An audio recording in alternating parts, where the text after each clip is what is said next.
Fashion Council is the largest non-profit fashion authority that represents the 22 Arab countries, the 22 Arab countries members of the Arab League, and the council's vision is to create and build a creative economy based on creativity, knowledge, and talent.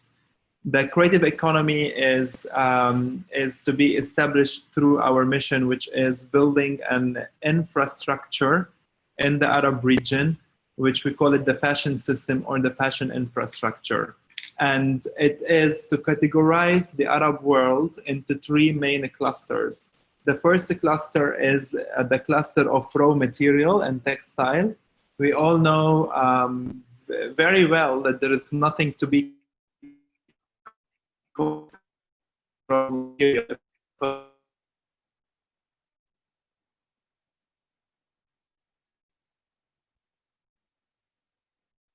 is known since thousands of years for producing the best cotton in the world. And Tunisia, which is one of the most important countries for producing fabric, and is the number 5 for exporting fabric into France, into Europe, as a North African country. Big French brands, they are importing the fabric from Tunisia, and thus it makes part of the most important countries for fabric export. And those countries, we call them the raw material production countries, and they are under the raw material cluster. Then once all the value chain, once the raw material is produced, we have to take this raw and apparel.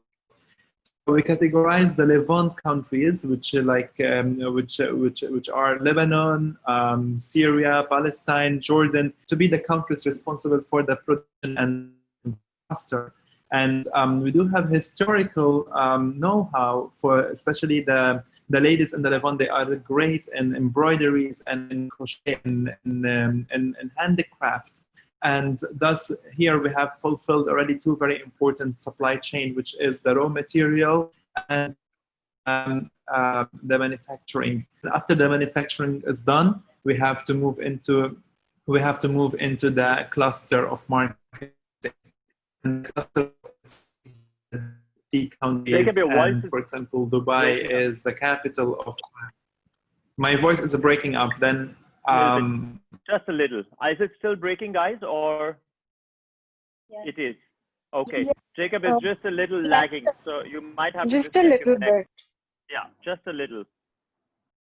Okay. All right. So I will try to speak much slower.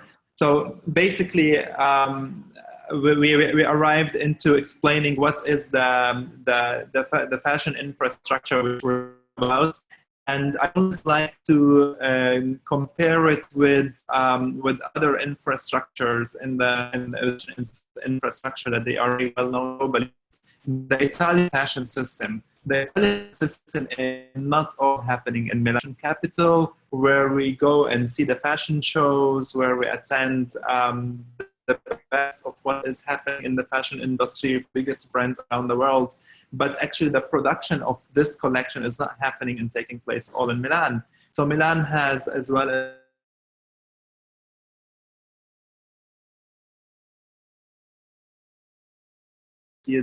and then is taking to Florence for leather, for packaging, and then comes the fashion week season every March and February, and then every September, where people are able to attend the fashion shows. Buyers, they come in and then they make orders for them made in Italy to be exported outside. So by doing this, we have made an entire economy to work. We have put an entire supply chain to work. And just by saying an Arab fashion system, we are able to have over 20 million women in the Arab region that they do not need to have university degrees to work in either being tailor, pattern maker, or whatsoever, to find a job, find stable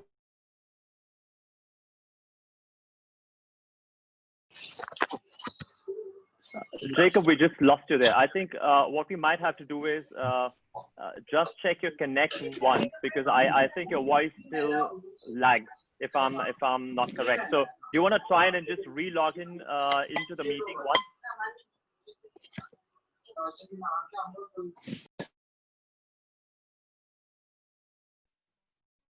Hello. We're just going to request. Yeah. Hi, Jacob. We might have to request you to just re-log in once. Okay, no problem. I think it's better. Yeah. So because your bandwidth is low, it seems. So maybe it's the internet connection at the location, or we can just test it once before we get on. So maybe if you could just test your voice once again, we'll see if it's working fine at the moment. How about now? Yes, yeah, statement was better. Yes. Thanks, Jacob. Okay. We might just I might just raise my hand in case if your voice is lagging. I know I know the region, specifically the UAE, has major internet connectivity issues. We've been facing that across the other sessions as well.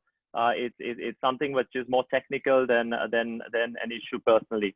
But what I'm going to do is, Jacob, is I'm going to begin the conversation more from an emerging talents conversation. As we understand, the Council's objective is to unite 22 Arab nations and support them, the entire system, from raw materials, textiles, production, eventually to promotion of the designers, and eventually support the industry at large, whether it's the stylists or other individuals who are working in the industry. Now, one of the core of the Arab Fashion Week is Ready Couture. And as we know, the Arab Fashion Council has trademarked the concept of Ready Couture. If you can tell us a bit about what is Ready Couture as a term, and then we're going to delve into what would be the future of Ready Couture, and how there may be a shift in clothing, in consumption, and in the way talents need to approach the industry now. So can you tell us a bit about Ready Couture? Absolutely. So Ready Couture, as Shivang, you said, is the brainchild benchmark of the Arab Fashion Council that could probably be more similar to the current situation the fashion industry is living in. Everybody is aware about the importance of Paris when it comes to a fashion capital, to the name of fashion capital. Designers from around the world, they flew to Paris to acquire the name and the trademark of the haute couture, the license that is a license given for the brands who satisfy the standards of the Fédération Française de la Couture, which is in English, let's put it as the Fashion Design Council of France. And the French Federation gives the license of haute couture to designers who are able to fulfill the standards, which is extremely difficult criteria, such as putting over 700 hours of handwork on the dress, limitation of selling the dress to more than one person in the same country, and so on and so forth, as well as employing a certain percentage of French employees to be working in the company or in the atelier of the fashion designer. Now, considering the important criteria of the haute couture and the load of work and time is put by the designers, made the fashion gown or the fashion piece extremely expensive. In the previous years, probably in the previous 3 decades and 2 decades, we've seen dresses reaching over $1 million for only one piece. Now, this happened in the moment where, of course, there are people that they can afford the ultra high net worth individual, they can still afford couture pieces, but the lifestyle has changed completely. We've been living the last 10 years a revolution of social media. And this revolution of social media made everybody exposed, make everybody has his own TV channel. Before, you needed to be adopted by a television or a magazine to become famous. Today, you can become famous from your own home and from your own mobile. So these ladies who used to buy the dress for $1 million or even $100,000, today they cannot afford to buy this dress because they go to so many events. We live in Dubai, for example, and I give you a simple example here. We have so many events happening every day, so many boardrooms and so many initiatives that if a lady needs to buy one haute couture dress and go to every single event wearing the same dress, she's going funny, and this is not according to the culture standards. So basically, the women, especially the women that they are couture buyers, they like to wear different outfit, different dress to every single event they go to. So the social media kind of became as a sword to kill the haute couture industry, or to make it even more difficult for the fashion designers to sell abroad and to sell to as many clients. So Paris Fashion Week, or the couture clients in the world number has decreased exponentially to arrive to around 2,000 couture clients that they can still afford buying this. Now, the same princesses that they are famous in the world for buying the expensive gowns, they are not spending anymore this amount of money. They probably could spend $20,000, $30,000, but $20,000 and $30,000 is still considered kind of expensive dress these days, especially if you have to buy 20 dresses a year. So this is going to be kind of important budget that could use as marketing budget. Here, the ladies, they use it as outfit budget for the important events they have. So the ready couture term came as adoption to the current situation and the current fashion revolution we are living in, thanks to the social media and thanks to the production growth that we are facing and the demand of the clients, where it still gives you the same look and feel of the red carpet gown, of the evening gowns, of the couture. It's a still couture piece that is produced with care, with equality, but it's enabling the fashion designer to sell this product to more than one person in the same country.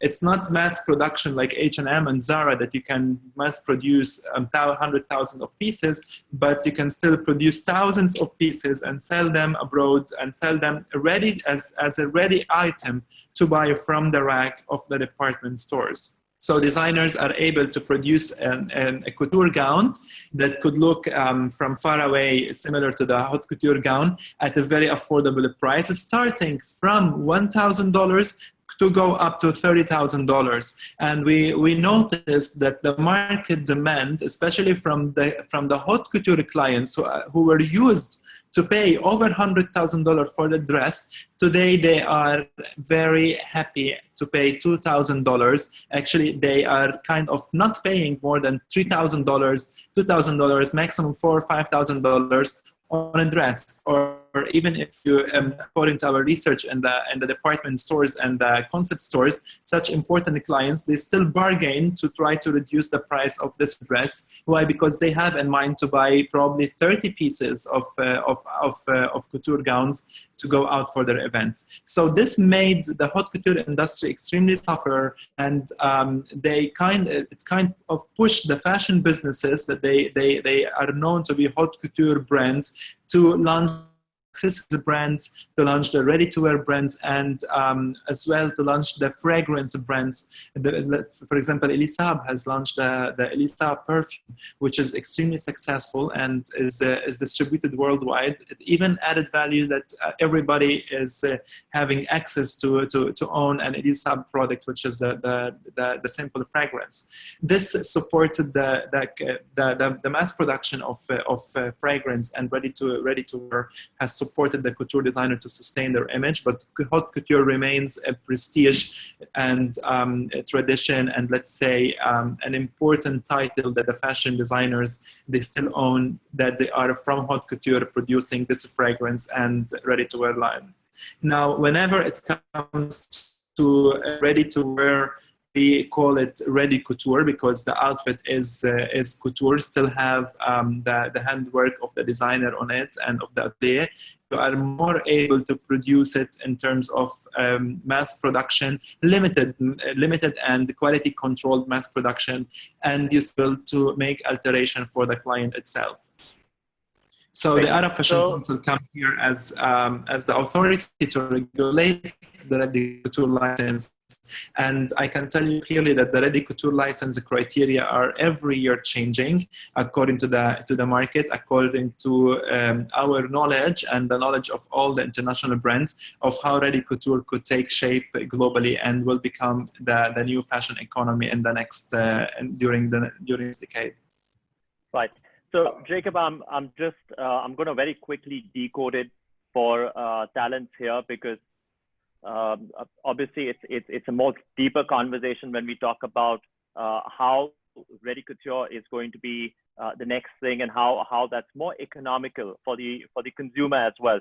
So just rephrasing, Jacob, out here for the Indian talents, that the one thing that's happening now, especially in this situation, as we see that the next decade or the next few years is going to be about spending sensibly. People are going to be mindful in the way they spend the money.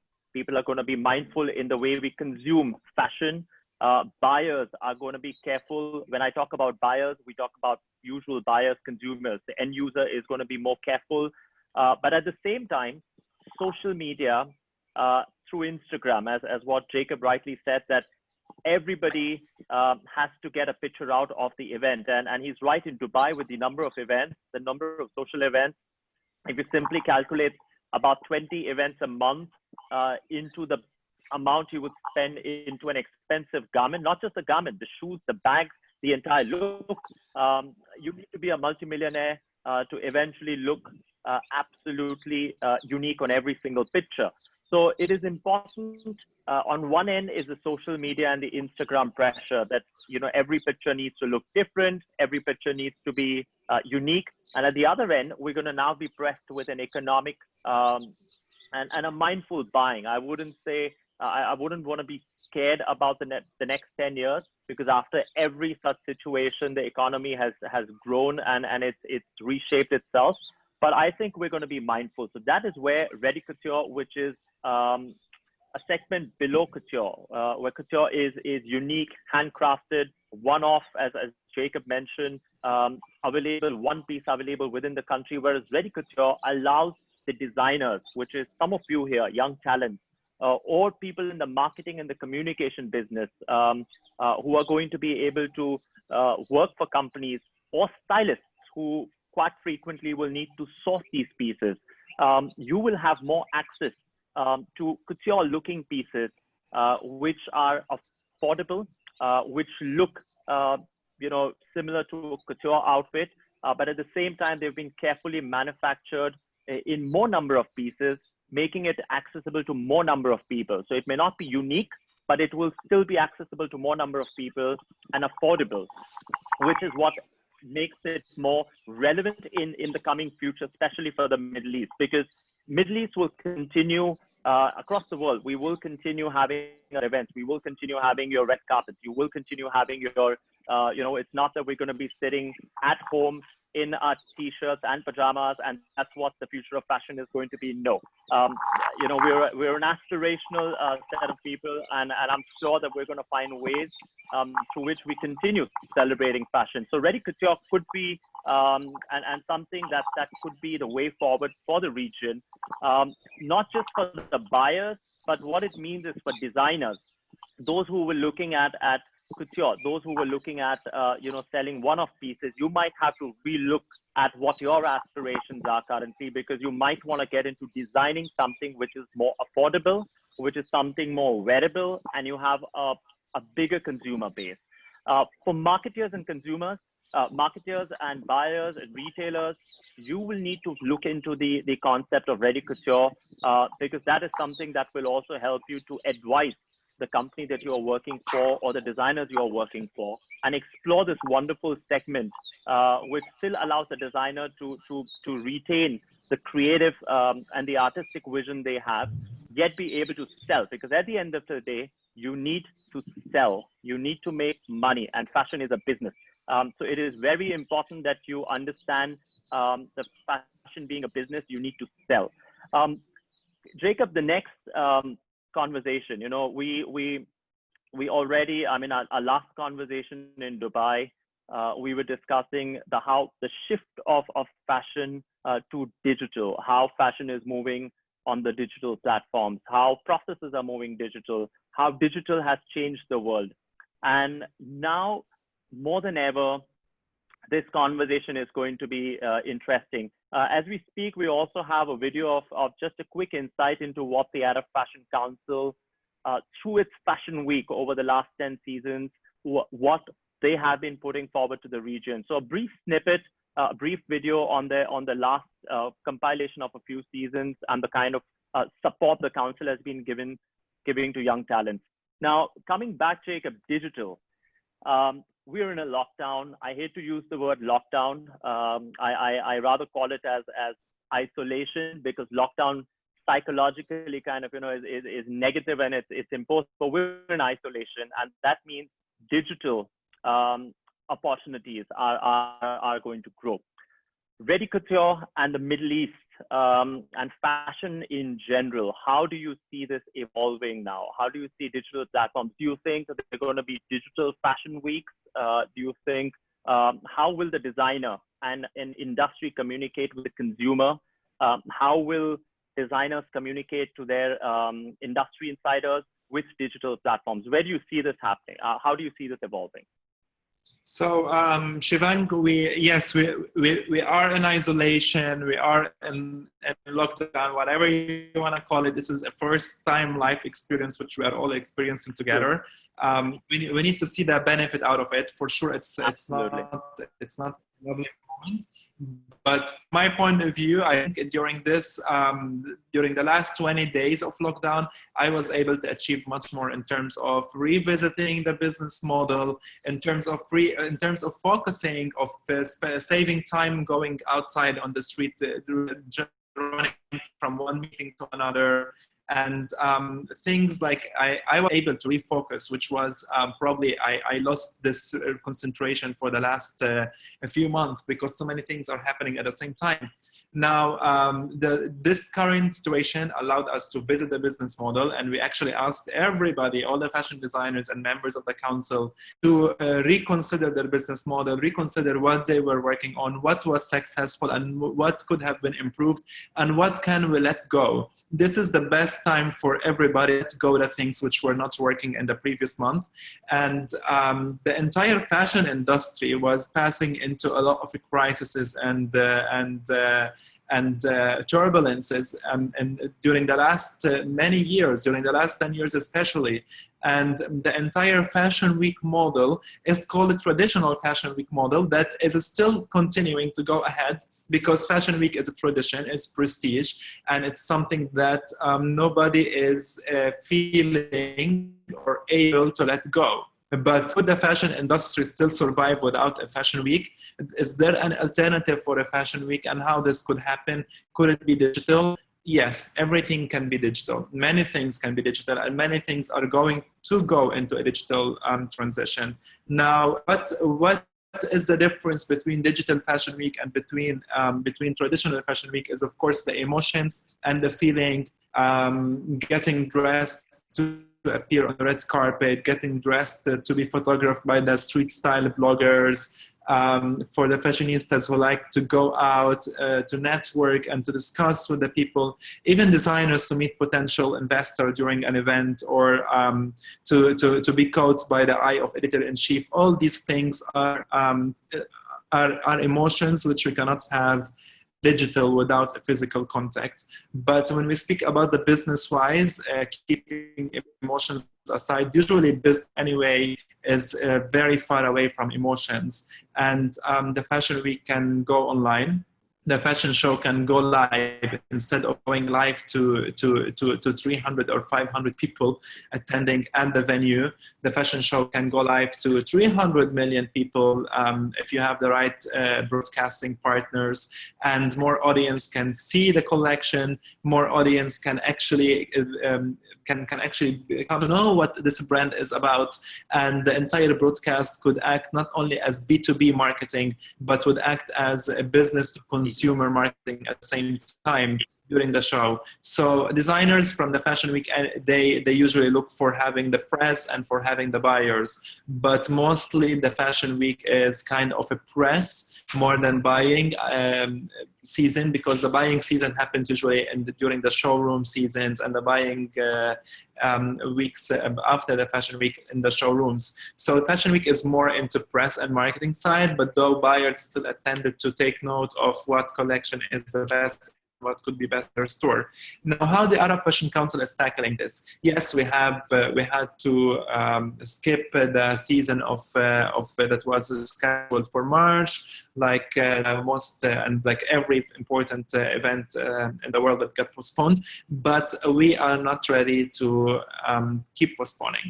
Means we are here at the point where we ask ourselves, okay, what will happen if this lockdown is going to continue for longer period? Definitely it's not going to keep for forever, but even after the lockdown is over, we might still consider a transition in our business model to go online. Now, we already have written the business plan. We have already taken the decision that the fashion week is going to be digital this time in June. While the scenario is going to change, fashion shows are going to be live. Editors-in-chief are going to receive VR glasses to be able to watch the fashion week, but still at the same time feel the emotions, probably through 3D, through 3 dimensions, movements, and virtual reality. In this way, we give the same feeling and the same privilege for the designer. And the fashion shows are going to be to over 300 million viewers in partnership with TikTok. TikTok is a new social media platform that is catering more videos rather than images. Instagram has pushed everybody to be so creative on the way how they take pictures. Everybody started to look like model and like celebrity. Now TikTok is making everybody kind of look like a filmmaker to produce their short movies up to 1 minute. And we find it a very important platform because TikTok has the highest number of downloads of applications nowadays, considering it's a very new platform, and it's all basically for videos, and everybody from around the world will be able to watch the videos live, pushed to TikTok members, which is over 300 million now. So here we find even more benefit than the traditional fashion week. Now, how designers can go ahead and make the buying season happen in the showrooms? Then the Arab Fashion Council, we ask ourselves the problem, and we try to find solution to this problem by asking ourselves, by asking our friends, resources, and by asking our designers. So we are going usually in a normal fashion week, in a traditional fashion week, which is happening in a venue, in a brick and mortar. You have certain number of buyers, could be maximum 1,000 buyers attending the entire fashion week for 5-6 days. Now, when it comes to the supply chain, we have come up with a solution of a 360 degrees showroom where buyers from around the world will receive username and passwords, and they will be able to rotate every single outfit of the lookbook of the designer, will be able to access the line sheet and will be able to see the price of this line sheet and put the order entirely online. If the buyers probably the buyers are not aware of the quality or the standards of a specific designer, then they can request for this item to be sent to the buyer's office in order to check the sample and the quality of the fabric and the stitching and everything. So everything is made possible through technology and through logistics. And buyers we have already the request to participate from over 2,700 buyers around the world. And we believe it's very exciting because designers will have more access to buyers globally, not only the buyers who made it, who bought the ticket and booked the hotel to come and attend the fashion week. But this has downside on the economy of the city because usually during fashion week, many transactions happen from booking hotels, from taking taxi, from restaurants. Yeah, so it has, of course, its advantages and disadvantages. Yes, the fashion industry can continue and can grow stronger and can have more reach to everybody around the world through online platform and being digital by consuming less and by actually having a much more beneficial or much more favorable footprint on the environment and the global warming. Great. So Jacob, I think an interesting take back as a summary from this is a digital fashion week might be in a way a blessing for the designers because they're reducing the cost of producing a fashion show. Now, just to give you a quick understanding, and this is very, very relevant to a situation we faced in Milan just on the 23rd. We were there with students at the fashion week. Some of you here on the chat today are aware of the situation. Now, on the 23rd morning, we had a show. And we were in a dilemma whether to go on with the show and the presentation or not. We canned it, late night, and then morning we pulled it back again. But later in the day, we had Armani who ran a show for the first time in the history, completely empty. So the production was done because there's a lot of money spent in the look and feel of the venue, the experience, because Fashion Week, as Jacob mentioned, was about the emotion. It was about Instagram. It was about visuals. So apart from the clothing, the humongous set, Moncler had a phenomenal set designed as an experience, which was going to be open for 5 days. So not only to press and buyers, but to people at large. And they had to cancel the entire, event in totality. And a lot of the designers, after our presentation, except for Dolce & Gabbana, that still went on, packed the audience with about 800 people, but the rest had to cancel it and hold an event in closed doors. Now, what it could mean is the traditional Fashion Week model is a lot of money for designers, and especially for young designers. So when we talk about a young designer or a young fashion professional, the biggest challenge is where do you get the money to put together a show? Where do you get the money unless you're supported and funded by a fashion council such as the AFC, which brings in a lot of designers for free shows and investing money to give them platforms and eventually giving them space even at 1422, their store to retail. But for young talents, this could be a blessing in disguise because you now have the opportunity to showcase your work digitally. You have the opportunity to showcase your work and reach buyers, your audience in a digital way, in a digital format. Obviously, there's much more to see how the digital fashion week will evolve. But interesting conversation, Jacob. Virtual reality, glasses, the buyers receiving tech savvy, gears before the fashion week to maybe get information for the garment that they're seeing on the runway. So in one way, it's going to reduce the cost for designers. That will make the business happier. The business side will be happier, but the press and the marketing that was heavily dependent on imagery from the runway or the bloggers coming in and the Instagram shares, that is going to be a challenge because consumers, people, bloggers, influencers, press, that was usually getting the pictures out in within the second. So it was see now and publish now. That may be hit. So that remains to be seen how that's going to evolve.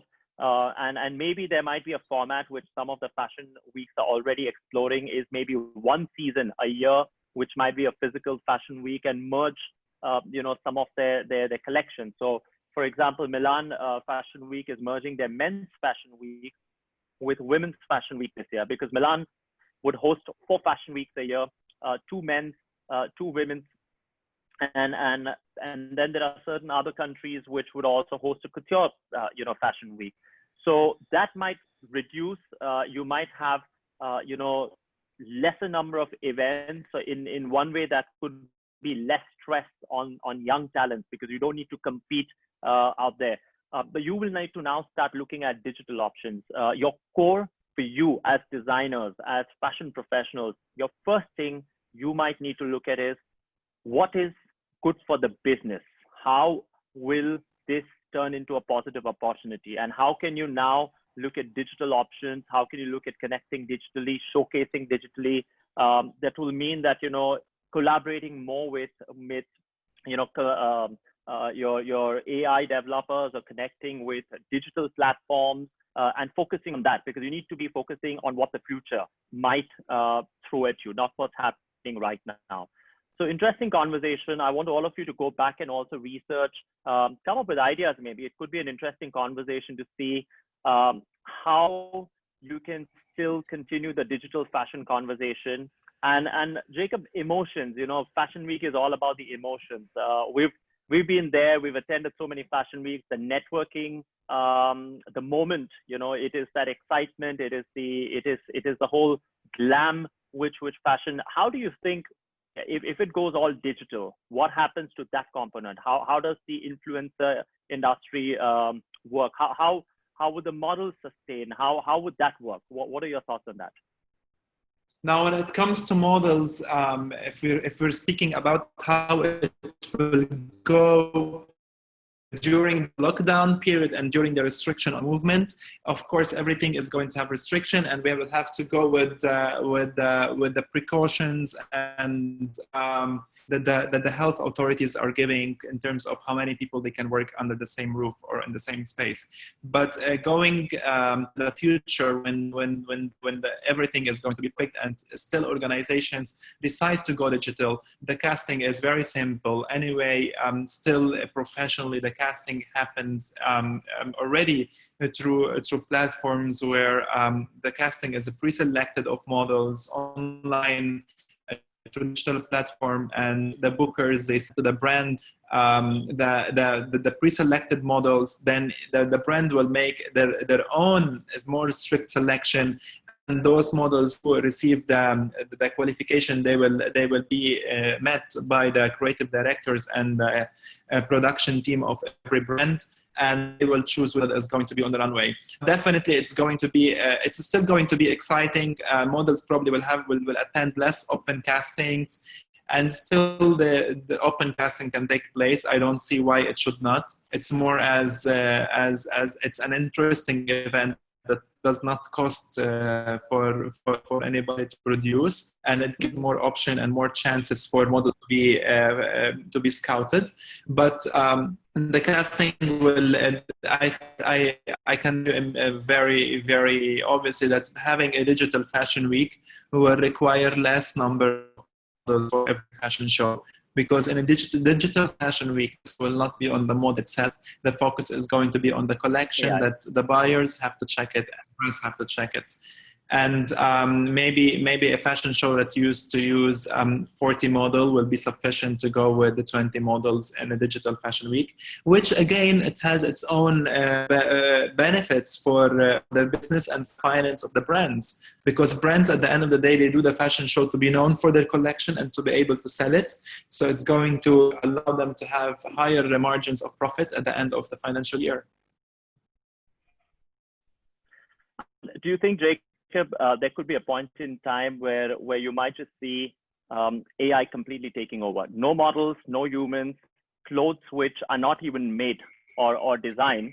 They're digitally designed with graphics, 3D, put up on a 3D model. And that might kind of change the dimension, because what may happen is a designer who currently has to, let's say, put together a collection of 36 pieces or 50 pieces before even they sell. So do you think there could be a point in time where it could be just a prototype?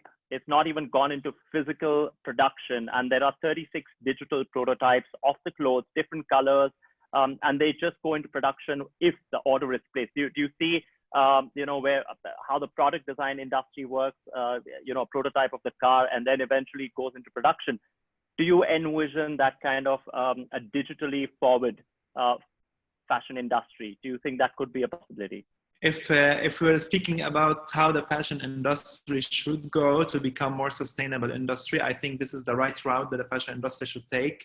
Should follow the order to produce a formula, not to produce and then to receive the orders after, because we've been seeing so many heartbreaking scenarios of important luxury brands. You name it, the most most important luxury brand in this planet, and like in the circle, burning up their stock, their dead stock at the end of the season, or forcing their employees at the retail stores to cut down the pieces which have not sold out and throw them in the garbage.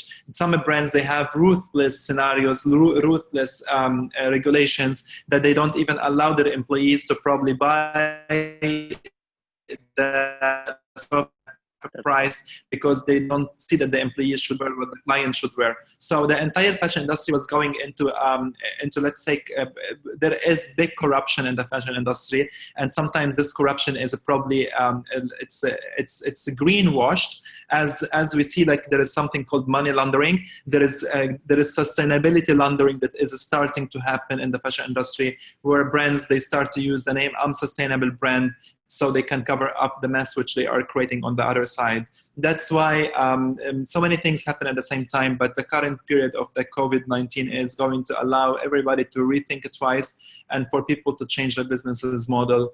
So many businesses might collapse, and so many businesses will definitely see light and will become one of the most important brands that we see in the next few years.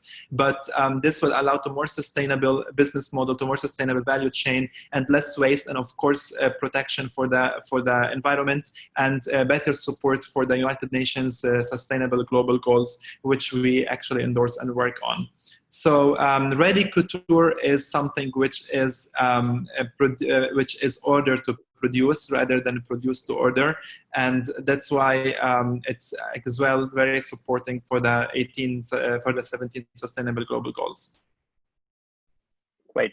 We're going to take in a few questions, Jacob, now, before we just, we've got another 10 to 15 minutes, but let's take in a few questions, pre-questions that we've been already sent out. Anyone else, who wants to send out a question can type in. So we've got Richa, small and fast fashion brands, are they completely going to go digital, and how will it affect production, consumption of these brands? So Jacob, fast fashion, just for everybody to know what is fast fashion. Fast fashion is mass consumer. Just to give you an example, Zara or H&M is fast fashion. Okay, so that's what happens and to fast fashion brands. Are they also they'll have to go digital? Jacob, what are your thoughts on that? Fast fashion actually will also have benefited from the digital fashion shows, because they don't usually do fashion week. Yeah. They don't participate in such important events. But what we worry about at the moment, and we need to try to contain, is will fast fashion be able to copy easier the luxury brands by watching the fashion shows live? This is a question a big question mark, which the brands and the organizations, they have to work together to limit it, because what makes it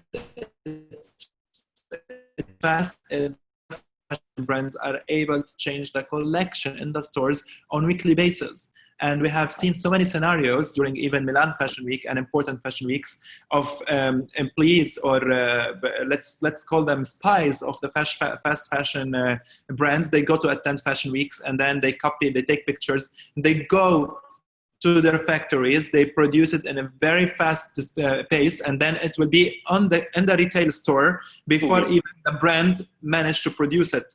So this is a question mark which we are working on, to see how we are going to still protect the luxury brands for not being copied. But at the same time, the digital fashion week will enable the consumer to see that this luxury brand has launched the collection before it was copied by the fast fashion brands. And now, of course, more regulations by fashion. Yeah. Right.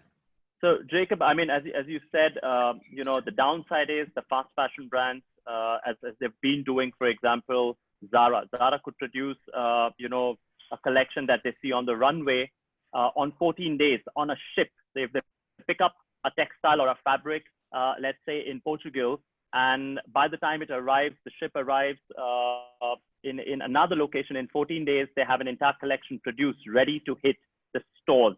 So even before the designers or the brands or the luxury brands, they've worked so hard, they've invested their talent and money. A fast fashion brand is putting it out to the consumer.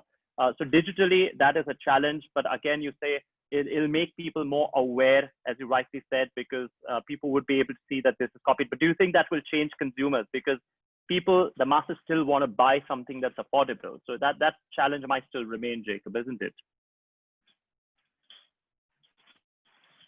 I think we've just lost Jacob's screen, guys. Jacob, are you there? Just hold on a second, guys. I think his screen is frozen. Can you hear me? Am I audible, Gauri? Yes. Yes, I am. are. Okay. Yes, sir, you're very much audible. Yes, sir, you are. Okay. We're just going to wait for Jacob's connection to be reconnected. But I'm going to come in on one point on this. One of the key aspects, guys, is remember, we are at a point in time which is going to be historic. Okay. You may not have or you may not see in your living memory another situation, hopefully, where we're going to be in such a situation, which is a pandemic, a lockdown, call it whatever you call it in your words. You see it in a positive sense, you see it in a negative sense, but this is going to be a one-off. Now, you have an option to either sit back and wait for all of it to get over and get back to life, or you could use this time, which is a once in a lifetime opportunity, to sit back, replan, rethink how you are going to be able to impact fashion. Okay.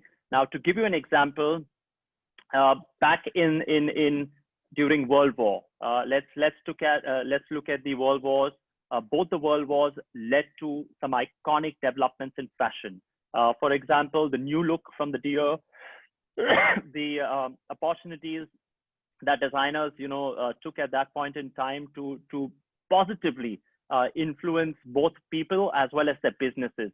So the question is, you as fashion professionals, you as fashion enthusiasts, you as designers, stylists, marketeers, communicators, the think tank, are you in a position to use this time and have a positive change to the future of fashion? Because historians are going to write about this moment. Historians are going to write about how fashion changed in 2020. Historians and books are going to make this, and people 50 years later are going to read about this as we read about what happened back in the days.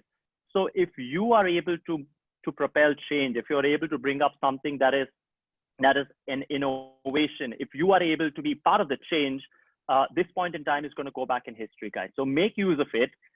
Every day I tell myself, oh my God, we've just got, let's say May 3rd, we're hoping that we're all back on the streets, hopefully. And I have a countdown, which is a reverse countdown, that guys, we've just got another 20 days. We've just got 19 days to ourselves. And there's so much that you can do in these 19 and 20 days, whilst you don't have to worry about meeting friends, going to the campus, taking the train, other things that pressurize you. This is your time. So you need to think right now, consume a lot of information that is available on digital platforms from Vogue, Business of Fashion, a lot of platforms that are sharing free knowledge. And this is the point in time that you need to grab it. So think of it that you're running against time. And if there's one change that you want to bring about to yourself, one change that you want to bring about to fashion, one change that you want to kind of, work on, that you as a fashion professional will eventually be able to carry forward, this is your point in time, because this is your downtime and it's not going to come back again. So make use of it positively, wisely. This time is going to run away sooner than you think. Okay. Before Jacob's back, I'm just going to check whether his connection's out there or not. Manoj, if you could just let us know if Jacob's back, if you can check with him. But we're going to very quickly address two questions before we end. It's been a long session already. I think, Davina, you've mentioned, as you mentioned about ready-to-wear couture and stylist sourcing for celebrities to make them more economical and easier. What is your take on renting luxury garments and ready-to-wear couture? Do you feel the world will notice the change and be more accepting on rentals? Guys, to put it short, yes, rentals in the luxury industry, swaps and rentals are on the rise around the world. From LA to the Middle East to India, there are various online rental platforms and swap platforms. So one idea is that you swap your luxury item, you create a group of, let's say, 20, 30 people. Now each one, if each one of you has one piece of luxury item, and if you are rotating it, that's a swap. So, you can eventually have 30 pieces if you have, in the Indian world, let's say a kiddie party of swapping your stuff within your friends. But luxury rentals are definitely on the rise. There's no two ways about it. An interesting element is that there are luxury production houses and luxury brands that are also now moving the route of renting their unused items. That is a conversation that the industry is already having. So rather than scraping and throwing it off, maybe there's a possibility that the access Jacob is back production from his iPhone. Yeah. Okay, so there could be a possibility that luxury rentals could be the new way forward. For stylists, definitely yes. Luxury rentals could be the way forward. Jacob's back. Welcome, Jacob. I've just answered a question on your behalf. Two more questions. Let me just run through it.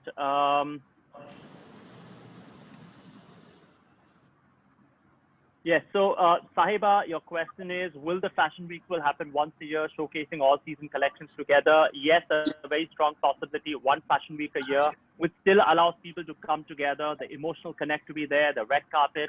And then there could be one fashion week, which is more business centric, which is more digital, which is what the designers are going to look forward to. Maybe this could be a blessing in disguise for the fashion industry, that the digital helps them to sell.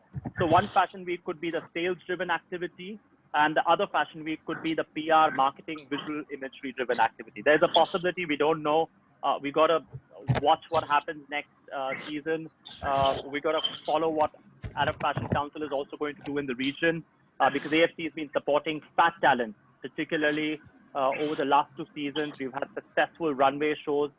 We've had great platforms for our young emerging designers to be showcased alongside the region's finest names. So we're going to wait and watch. Jacob, 2 questions for you to pick from. If you could look through the window on the right. So there's a question on mindful spending. People would think more before spending dollars. According to you, how would luxury brands cope up with the same to bring back their sales, Jacob? How do you think luxury brands and how do you think brands, because we're going to be more mindful in our spend, how do brands survive this? How do brands Shivang, as in every crisis which the world have witnessed before, we have rich people are becoming richer sometimes, and poor people becoming poorer. But at the same time, new rich people are showing up on the map of wealth. So yesterday, if you see the news in China, when people, how they went to Hermes and the amount of sales they made, it's still the luxury buyers that they were able to, that they have savings in their banks and they have a good standing point in terms of financial well-being, will still be able to do luxury purchase. And actually, the luxury brands will sell more as soon as this is over, because people are going to behave in two different manners. Some people are still going to remember the crisis for some period of time, and this is going to affect the way how they think in the future. But some other people who are used to party, who are used to go out and eat in the restaurants, who are used to buy luxury items, they can't wait until the lockdown is over to start and establish again their previous routine. So we don't see that luxury brands are going to really suffer, but new businesses are going, the small and probably medium enterprises that they were already struggling, or they had very modest resources to maintain and sustain their brand, are going to suffer unless they come up with a rescue plan or with revisiting their business model. But the online business and digitalization of the fashion industry is going to definitely support those small and medium enterprises, and this will be their best partner into growing and becoming one of the most important brands in the future. So I think from reports, when China opened, I think there was a single-day sale of 2.7 million. If I'm not correct, I may be wrong, but a 2.7 million on the first day in one single store. Or maybe Manoj, you would know the figures better. But the point is, there's also the concept of revenge buying. There's a conversation about people going out and buying because of the lockdown. So I mean, we need to wait and watch. But I think your perspective is that the luxury brands will obviously survive, but it's the younger, the newer brands which may not have the sustainability or the funds to sustain the next 2 or 3 months is where the biggest impact is going to be. Am I correct? Yeah, you're correct. And the most important part is for everybody, small or medium or big enterprise, is the way how to structure and to manage their funds, to be able to really think how. Don't think that the crisis is going to be over again, but think that you're not going to have business for the next few months, and calculate every single spend you're going to make. Talk with every single supplier you have to ease down the regulations and the deadlines for the payments. Everybody, just to make it easier for everyone. No one has been immune to the coronavirus hit, and everybody is in this together. We are all in this together. So True. Don't worry, don't feel stressed, and speak it out. Talk to your friends, to your partners, to your suppliers, and everybody on this situation, because of course they are all using this and speaking it out. Hello. Make sure to have the right resources to sustain the companies for the next 3 months, and governments will start to come up with solutions, with stimulus packages to support those who were affected, and of course to avoid financial crisis to hit. This is going to happen worldwide, and if it doesn't happen in some countries, then there will be so many competitions, so many prizes that the fashion councils and important companies will work on together to support the brands to keep going. Right. Jacob, last question, and there's a question, an interesting question. I mean, the last question is going to be from me because that's more generic. But before that, Nazia, a very, very interesting question. Do fashion institutions need to provide AI training for fashion students to face the challenges? So Nazia, a fabulous question. I think internally, just to give you an insight into how this has started us as an institution, starting to rethink. So there are core things, just to give you an insight into it. I think the first thing we're looking at doing is, as Jacob said, we're all in this together. One thing is when an institution is industry focused, industry connected, we are blessed with the support through and through, whether it's the media, whether it's the fashion councils. So we have the intel, we have their support, we have their advice in terms of how we should look at it. Coming to two or three things that we are focusing now is we're looking at the future. Sustainability is going to be part of every educational institution. It should be. FAD as an institution is moving towards incorporating sustainability, and we're not talking about sustainability means using sustainable textiles alone, but sustainability as a whole. How can you, as a business entrepreneur, think of sustainability? How can you financially be sustainable? How can you launch a business that will remain sustainable? Cultural sustainability, personal sustainability, because it is important that we as individuals also, during these times, a lot of us, feel depressed. A lot of us, if our businesses are not going to go forward, you might be worried, what may be my future as a fashion student, if the industry, but we're going to be pushed to look at cultural, personal, mental sustainability, and sustainability from production, retail to everything. So one core aspect we are looking forward to is sustainability. The second thing is digital solutions.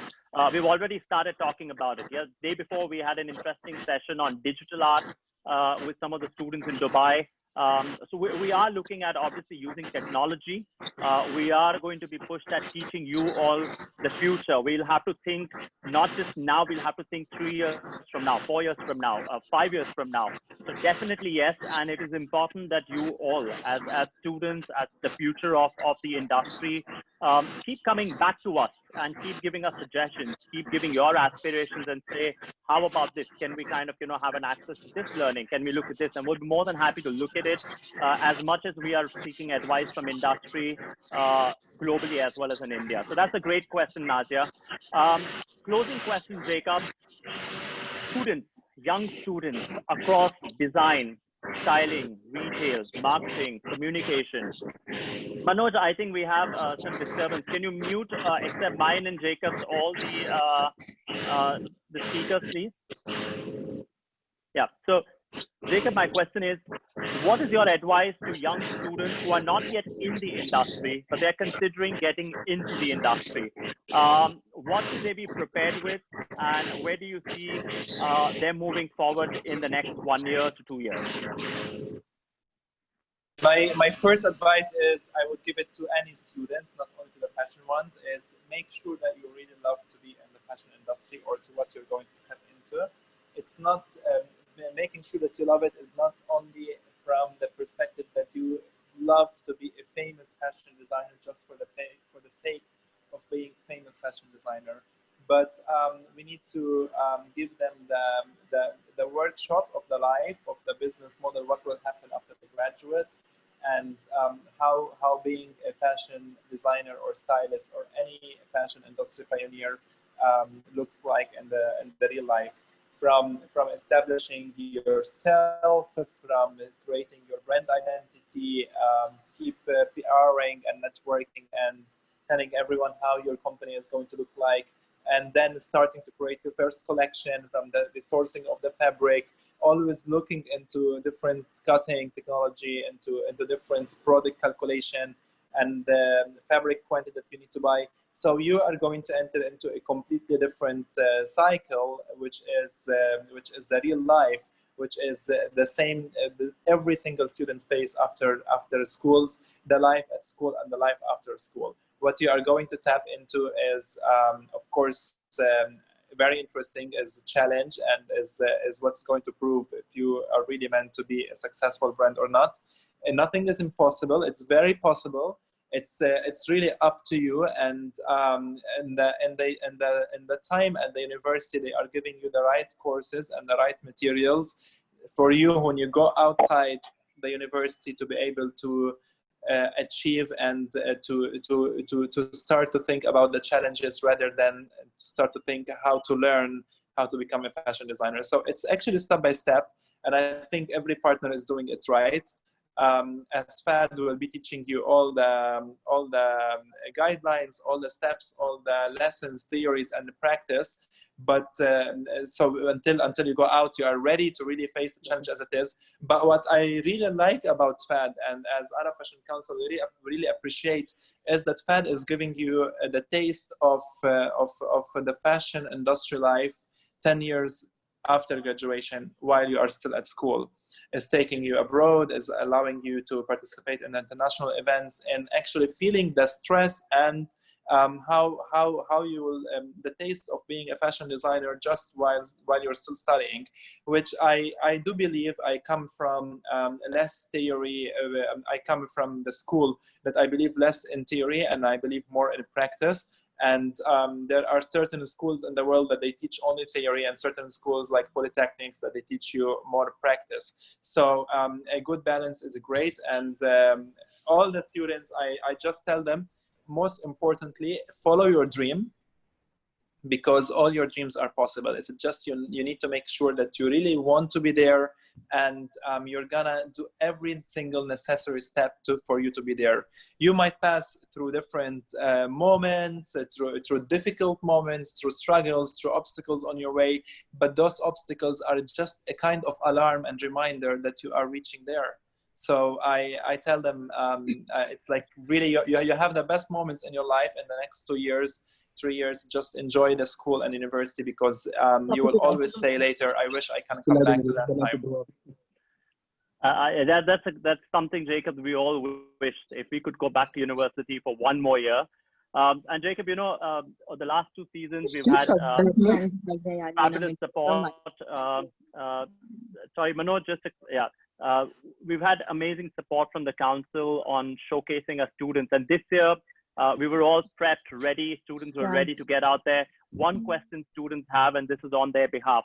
Once the format goes digital, will students have the same support and the platforms as AFC and AFW have been giving to FAD students? Secondly, a lot of our students have enjoyed the internships. You know, they've come out and physically interned backstage to front of row over the last 2 seasons. It's been a great collaboration and support from the entire team at your end. Once it goes digital, and if they're not able to physically come in, will they still have an opportunity to maybe work behind the scenes? Can they get an insight into what goes into building the digital fashion week? Maybe the communication and the management students could intern digitally on the platform, and the design students still be. Is that something that the council would still consider, and would that support still continue? Thanks for this question and for asking it straightforward. Is very important. Of course, FAD students will still receive the support on the runway. First of all, we believe in your students as the future of the fashion industry. You are going to be taking our places, and you are going to lead the fashion industry at one point. So for sure, we believe on you, and you will be on board, and you will have your fashion show. I really clap for what FAD students have presented in the previous season. Beautiful collection and very inspiring, and as well very inspiring for some very established designers, how students are creative and able to put things out of the box together. The fashion industry needs things out of the box. We've been in let's say in sleep mode for so many years, and now this is wake up call for everybody. Technology is going to help us, and this generation is going to even see another revolution other than the internet, which can come in the next years. Digital is, trust me, being a digital fashion week requires more work in the back end, because you will have to go out to the public perfect. During the fashion show, some mistakes could happen. A model could fall down on the stage. A dress could could just be stuck on the catwalk, or some audience can clap by mistake. But when it becomes a digital fashion week, it's going to be like Hollywood production, and mistakes are not allowed. So there will be so many aspects to work in terms of management, in terms of marketing, and it's going to take us into a completely different world of how we really make the business of fashion successful. And yes, of course, we are open to welcome FAD students to work with us in this first time experience for everybody, and to try to make it a lesson to the entire world, and for a roadmap to be followed from now on. Thank you, Jacob. I think very inspiring. Thank you so much for your time, and we can't wait to get back, to engaging with the platforms. But thank you for such an insightful conversation. Your perspectives on fashion, the region, emerging talents, and I think we look forward to an interesting time ahead. But wishes from all of us at FAD, as well as external students and enthusiasts who have joined in, to the council and your entire team that has been tirelessly working over the last 5 years, and they look forward to evolving the platform.